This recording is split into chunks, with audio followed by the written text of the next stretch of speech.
Bien, estaba diciendo, hoy vamos a tratar la parte correspondiente a circuitos eléctricos.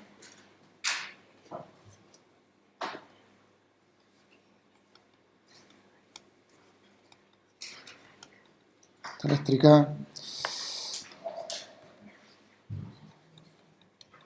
circuitos.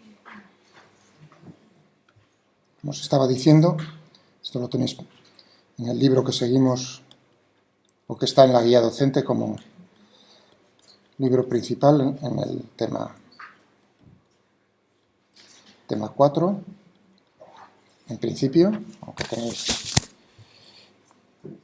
¿veis? Tema 4 y en el tema 8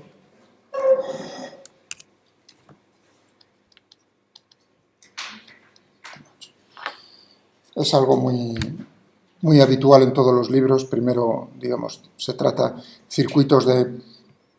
introducen los circuitos y se tratan los circuitos de corriente continua. Y luego, una vez que se ha visto la parte correspondiente a la inducción electromagnética, es decir, el efecto de los campos magnéticos en los circuitos, pues se trata eso en un tema adicional. Yo lo tengo en Moodle.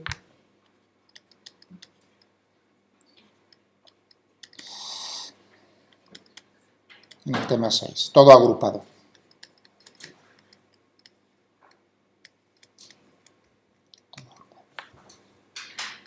¿De acuerdo? Lo que voy a decir hoy, o sea, la introducción y hasta donde lleguemos, es algo general. O sea, que vamos a dar las bases generales para poder resolver o explicar, describir, en primer lugar describir, expresar matemáticamente,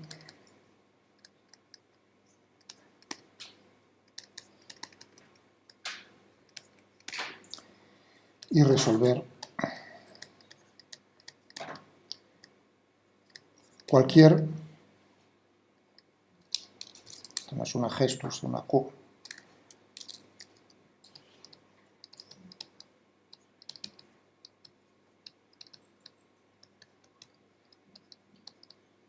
tanto DC como AC.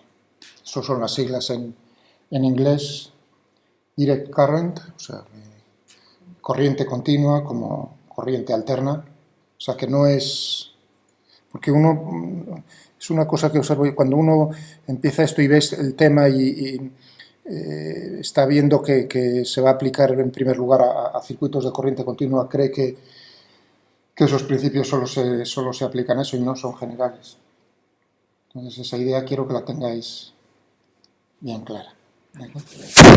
Vamos a ver cómo podemos describirlo, expresarlo matemáticamente. Claro, son las leyes que gobiernan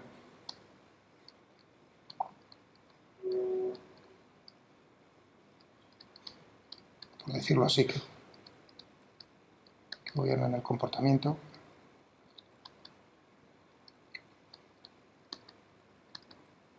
Dentro del circuito. Las leyes físicas.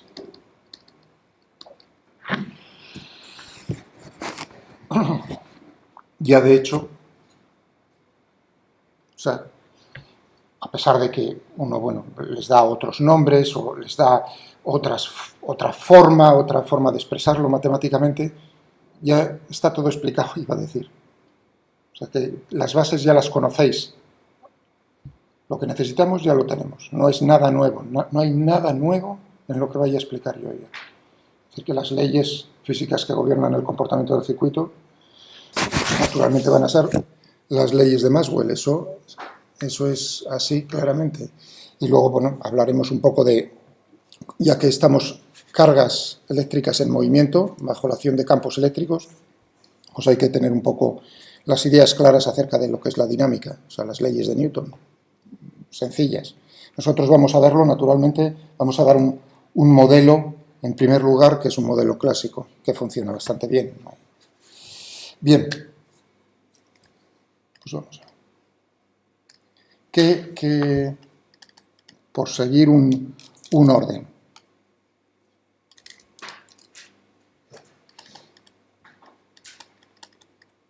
Circuitos. Pues en primer lugar vamos a ver, vamos a recordar, porque esto es recordar lo que ya he dado casi desde el principio, la corriente eléctrica. Corriente eléctrica, y relacionado con la corriente eléctrica, pues vamos a ver si escribo un poco más claro, la ley de Ohm.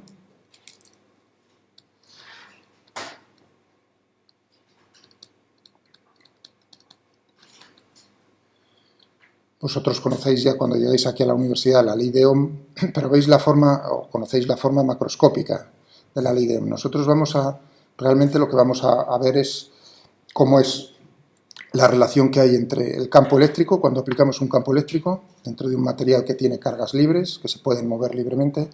Vamos a ver cuál es el efecto de la fuerza que ejerce ese campo eléctrico sobre las cargas en la forma como se mueven. Eso es la ley de Ohm, que se dice que es microscópica. Y luego pues veremos naturalmente cómo pasamos de esa ley de Ohm microscópica a la forma macroscópica.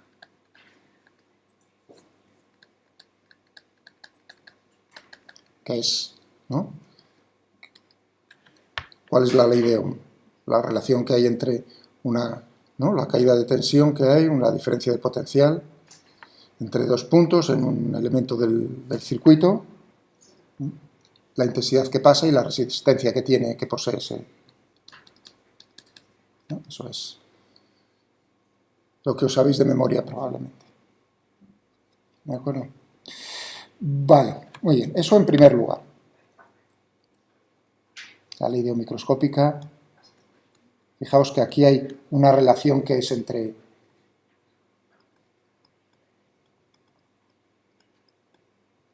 potencial, la intensidad de corriente,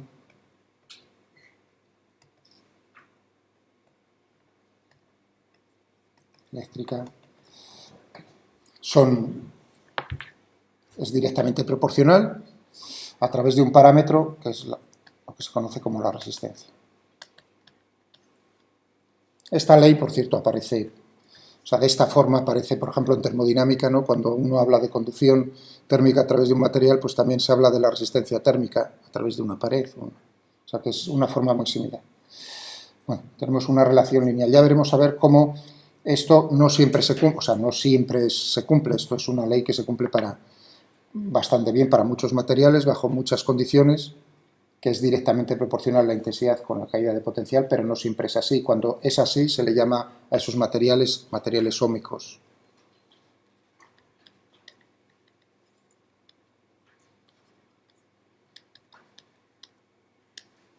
Los que cumplen la ley.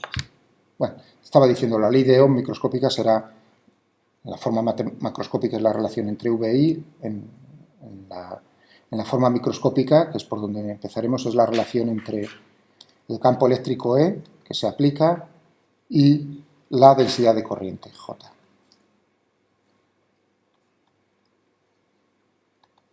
La densidad de corriente, que ya lo introdujimos en la asignatura bastante al comienzo, cuando hablábamos de campos vectoriales. Si recordáis, pues yo empezaba ya a coger ejemplos de campos vectoriales y uno de ellos, el que cogí, era el vector densidad de corriente. Bueno, vamos a hablar de esto y de esto en primer lugar. Eso es una cosa que tenemos que tener clara. En cuanto a las o sea, que la corriente eléctrica van a ser cargas, portadores de carga en movimiento a través de diversos elementos en un circuito, que nosotros esquemáticamente, eso es una cosa que tenéis que tener clara, uno dibuja los circuitos, esquemas. O sea que el circuito lo dibujaremos o lo expresaremos con esquemas, ¿no? Donde, por ejemplo, hay signos que son estándar, ¿no? La batería, la fuente de alimentación, de corriente continua, de corriente alterna, resistencias, ¿no? Condensadores, bobinas. Cada elemento lo caracterizamos con un parámetro, la resistencia, por ejemplo, pero lo que sí quería, epsilon, que sería, digamos, cuál es la energía por unidad de carga que es capaz de suministrar al circuito, es una batería o un generador, epsilon, se le llama fuerza electromotriz.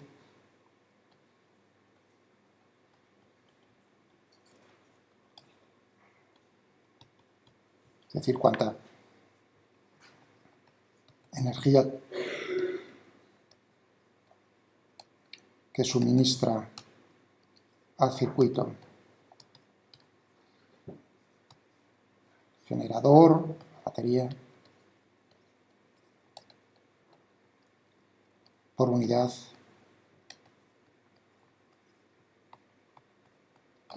de carga. Fijaos que tiene un nombre curioso, fuerza, ¿no? Fuerza electromotriz. Bueno, sobre todo lo que quiero es que os deis cuenta esta palabra porque lleva un poco, no es que lleve a engaño, tiene una razón histórica, fuerza, uno dice, ¿no? Fuerza, pero tú estás diciendo energía por unidad de carga. Una fuerza no es energía. Bueno, es que hasta hace relativamente poco tiempo, hasta prácticamente mediados del siglo XIX, se utilizaba la palabra fuerza para describir dos magnitudes físicas. La fuerza que nosotros conocemos de las leyes de Newton, ¿no?, donde nos aparece, pero también la fuerza se utilizaba para el concepto que tenemos nosotros ahora actualmente de energía. ¿De acuerdo? Entonces, a veces todavía aparecen determinados magnitudes el término fuerza cuando uno está pensando en energía. Ya digo, entonces, cuando se vio que claro, denotar a dos magnitudes físicas con el mismo nombre, que son dos cosas diferentes, es un problema, eso es evidente.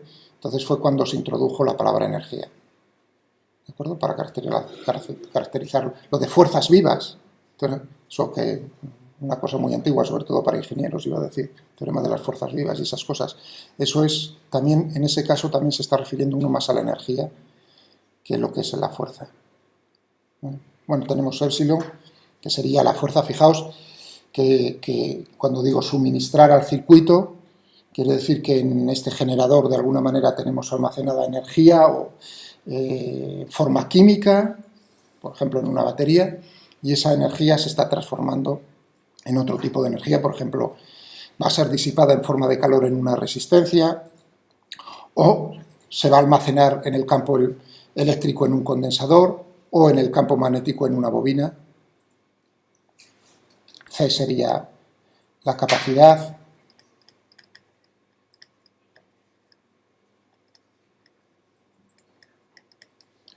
L es lo que se conoce, porque claro, en una bobina he dicho el campo magnético, pues tendremos que ver un poco lo del campo magnético. El coeficiente es cómo describe ese efecto, el coeficiente de autoinducción. Se le llama.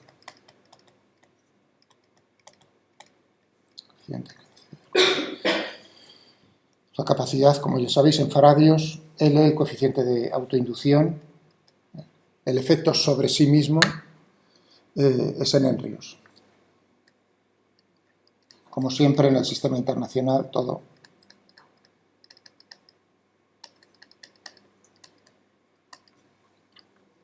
Bueno, estaba diciendo, nosotros conectamos diferentes elementos y lo dibujamos de esta manera, pero una cosa que uno olvida, o que cuando empieza a dibujar y a resolver circuitos, es que realmente no es que, por ejemplo, la resistencia del circuito, de esta malla, de este circuito, esté concentrada entre estos dos puntos, sino que realmente tenemos una resistencia todo a lo largo del circuito, todo a lo largo de esta malla, que uno dice, bueno, esa característica, la resistencia que ofrece, la vamos a dibujar de esta manera. Pero no es que no haya resistencia, por ejemplo, de aquí a aquí en cables que utilizamos para unir. Ya veréis cómo haré algún circuito. Probablemente mañana baje la tabla os haré algún circuito yo y lo medimos cosas experimentalmente.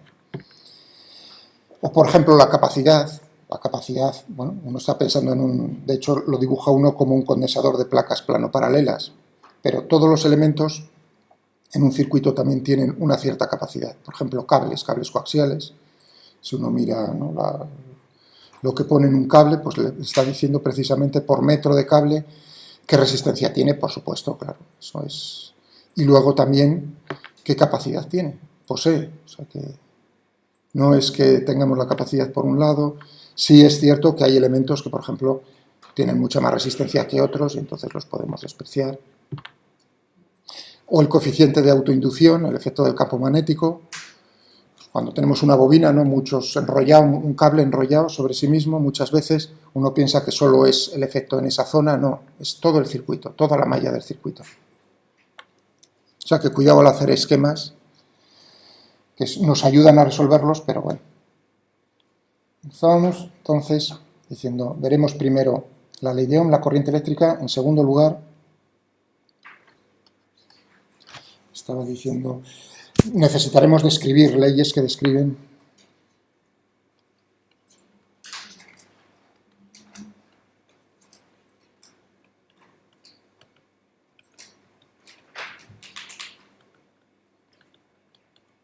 el circuito. Fijaos que una cosa que no he dejado clara, ¿qué significa resolver un circuito?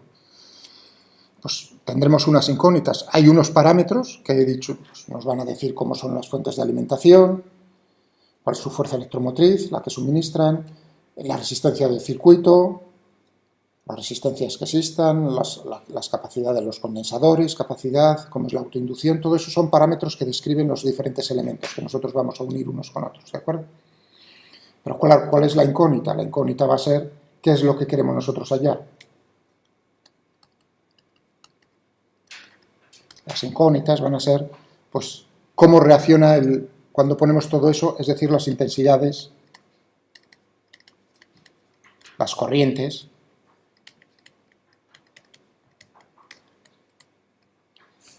en los diferentes elementos.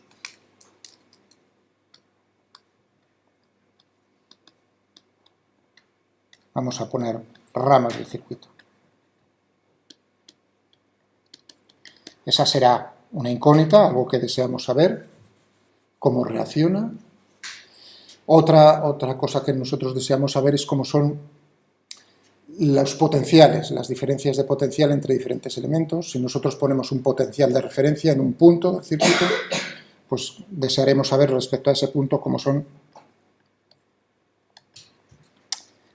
esto no es una M sino una N, los potenciales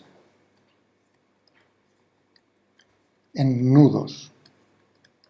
Fijaos que aquí digo en ramas, intensidades de corriente, potenciales en nudos, puntos.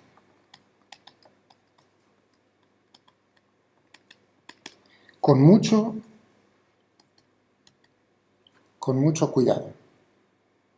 Ahí ya es, no sé si la tercera vez que os estoy avisando sobre utilizar el término potencial en un circuito. ¿Por qué?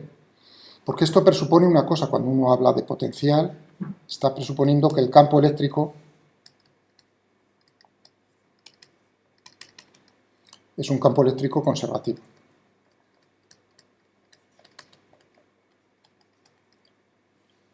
Si no, uno no puede definir un potencial. No puede hablar de energía potencial, no puede hablar de potencial, ¿entendido? Entonces, uno diría, bueno, pues es que va a ser el campo eléctrico en los circuitos, va a ser conservativo. Y la respuesta es no, no siempre es así.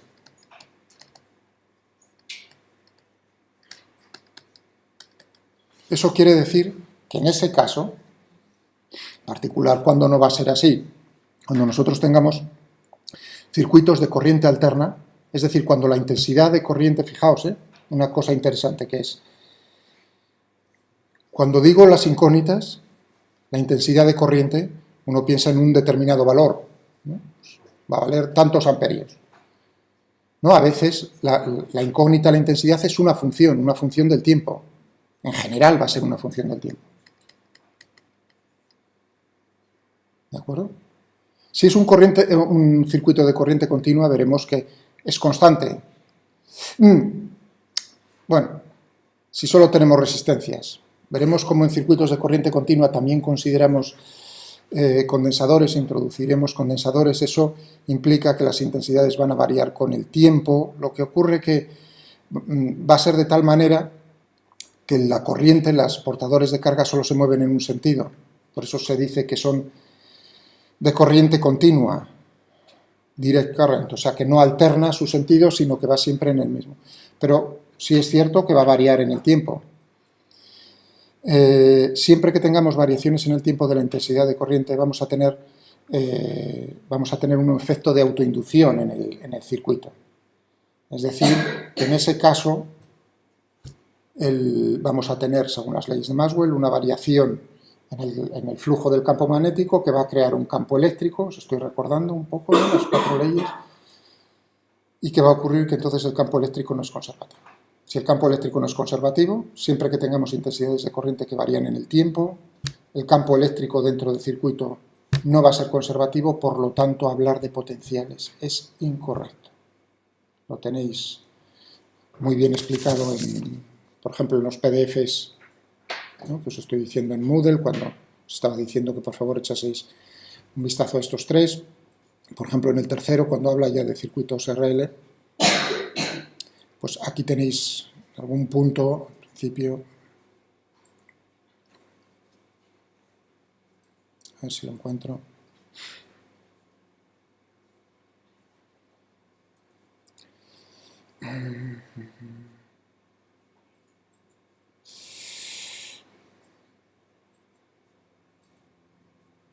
A ver dónde estaba.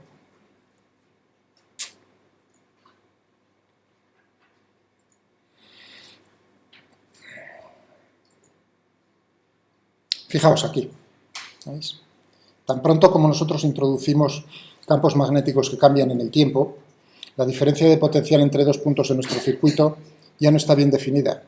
O sea, realmente es que tú no puedes definir una diferencia de potencial, porque solo se puede hacer para campos eléctricos conservativos, y eso no va a ser conservativo. ¿De acuerdo? Aún así, seguiremos hablando de potenciales, diferencias de potencial, aunque sea incorrecto en esos circuitos, porque, bueno, nos ayuda realmente a llegar a la contestación correcta, que es cómo son las intensidades. Pero es muy importante que tengáis bien claro, y me gustaría saber si todo el mundo que explica, por ejemplo, estas cosas lo tiene claro, que es que en ese caso el campo eléctrico, al no ser conservativo, ya no hay diferencias de potencial. Es decir, ¿qué significa? Que si nosotros cogemos un camino cerrado y calculamos la integral de camino de E por diferencial de L, ¿de acuerdo? En un camino cerrado eso va a ser distinto de cero. Eso nos lo dice precisamente qué ley de Maxwell. De las leyes de Maxwell, las 4, ¿cuál? ¿Os las he explicado ya? ¿Cuál? Me dice lo que acabo de explicar, que la integral de camino del campo eléctrico a lo largo de un camino cerrado va a ser distinto de cero.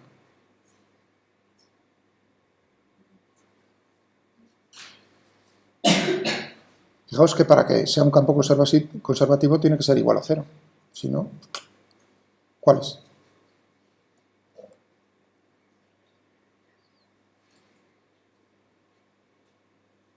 La ley de Faraday. Faraday-Lenz.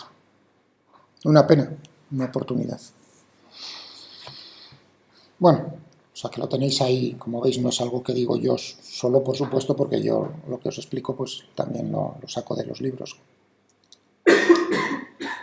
Bien, continuemos. Entonces, no siempre tened cuidado que a pesar de que hablemos, a pesar de que yo hable y que yo diga también potenciales, diferencias de potencial, en ese momento, mucho cuidado. Es, digamos, un truco que seguimos utilizando para llegar a la contestación correcta acerca de cómo son las intensidades.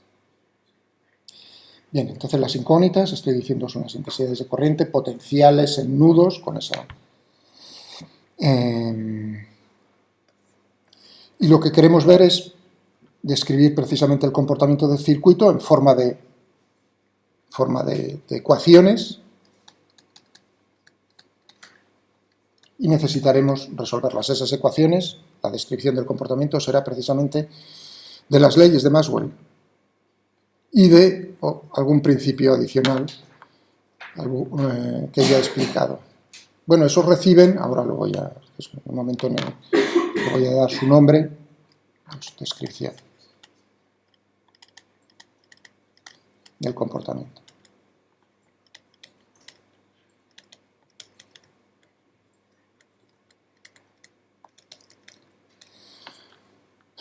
Reciben el nombre de reglas, lemas, o incluso yo digo leyes, de Kirchhoff.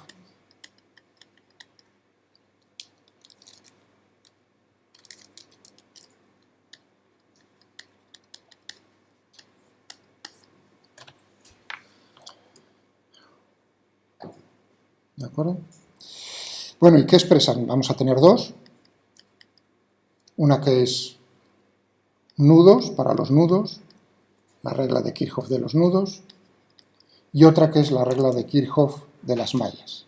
Fijaos que otra vez nos aparecen esos dos términos, nudos y mallas de un circuito. Bueno, o sea, aquí uno parece que dice, pues va a haber otras leyes adicionales. No, no.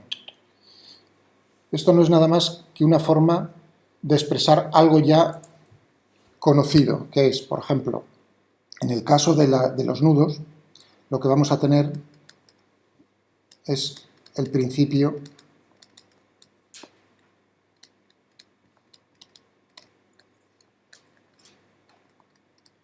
de lo cual ya os he hablado, el principio de conservación de la carga eléctrica.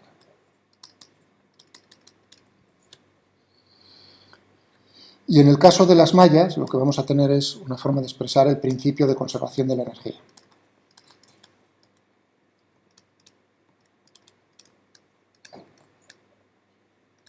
Por así decirlo. Un poco más en detalle, lo que vamos a ver es que hay detrás, en la regla de Kirchhoff de las mallas, lo que vamos a tener es una forma de expresar la ley de Faraday. Recordad, Maxwell, ¿no? Una de las leyes de Maxwell, la ley de Faraday. O sea que no es nada más, las reglas de Kirchhoff no son nada más que dos principios fundamentales en la física, que reciben, si es cierto, en circuitos estos nombres. Vale.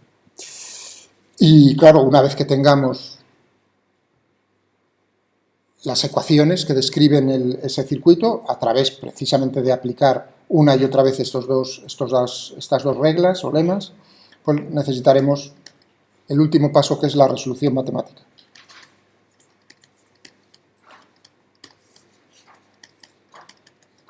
La resolución matemática voy a poner aquí a mano o a máquina, con lavadora. Es decir, cuando pongo a máquina es con el ordenador.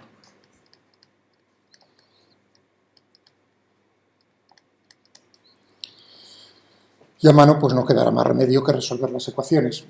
En cualquier caso las vamos a poder resolver todas, o sea, en principio todas se pueden resolver a mano, porque las ecuaciones que vamos a tener van a formar un sistema de ecuaciones, son ecuaciones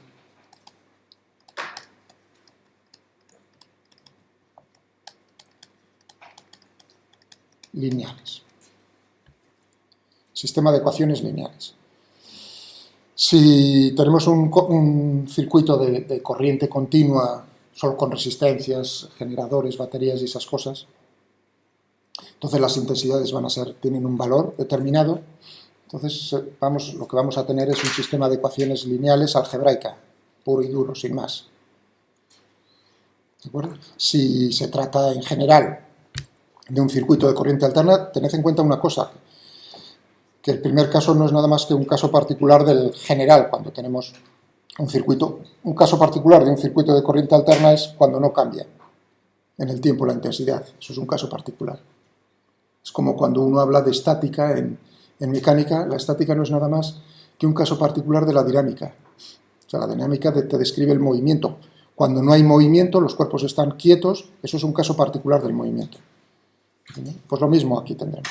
Bueno, tendremos un sistema de ecuaciones lineales algebraico o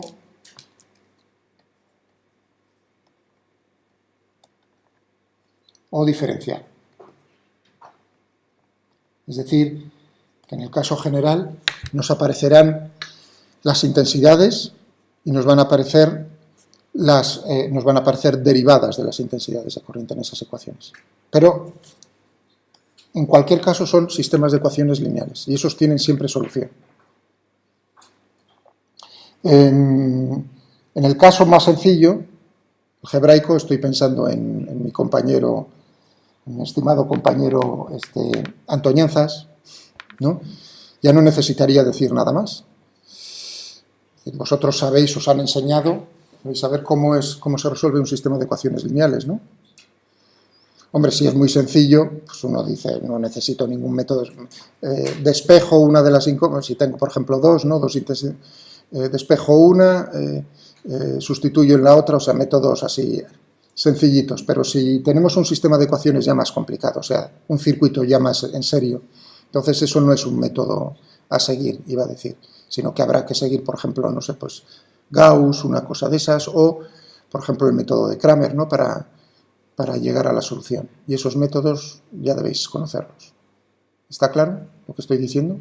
Es decir, que la parte yo lo resolveré, en algún caso, probablemente a máquina, porque es inmediato, iba a decir, con el ordenador están implementados esos métodos y la respuesta va a ser, lo que tardemos en escribir las ecuaciones correctamente, el resultado nos lo da inmediatamente el ordenador. En lo que se refiere a un sistema de ecuaciones diferenciales, pues ahí nos encontramos con el problema de que vosotros pues todavía no habéis dado esa parte. Entonces, en ese caso, cuando tengamos que resolverlo a mano, veréis como yo pondré algún ejemplo en el cual integraremos, fijaos que la resolución es la integración, me aparecen derivadas, habrá que integrar. Y bueno, será muy fácil, en los ejemplos que os voy a poner es muy fácil hacerlo. En general también hay métodos generales para la resolución de ecuaciones, de sistemas de ecuaciones diferenciales lineales. En ese momento, pues a lo mejor os acordáis de mí y de esto que os estoy contando. Con el ordenador ya conocéis perfectamente la herramienta porque os he obligado a utilizarla varias veces para resolver ese tipo de ecuaciones. Si lo queremos exacto, con matemática, pues tenemos esto, y si lo queremos numérico, ya digo que siempre va a tener solución, o sea que esto nos va a funcionar perfectamente. Si quisiésemos nada más hacerlo numéricamente, por alguna razón, pues podemos utilizar NDSolve, como ya sabéis. ¿De acuerdo? ¿Entendido?